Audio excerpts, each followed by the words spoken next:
Welcome, today in front of me TCL 205 and I'll show you how to log out from Gmail account in Gmail app on this device.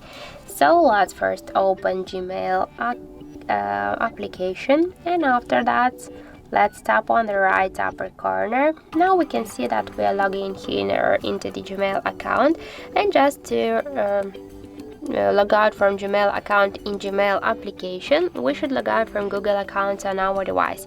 To do that, we should click here to manage accounts on this device, and after that we can see here that in Google account settings we also log in only in this account.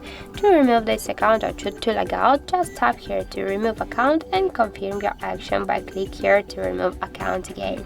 And now in Google account settings we can see that we stay only with one we just I don't hear any Gmail account. So let's go back to the application, let's refresh it, and we can see that in app also we have no any logged in accounts. So that's it. Thank you for watching, and if you find this video helpful, don't forget to leave a like, comment and to subscribe our channel.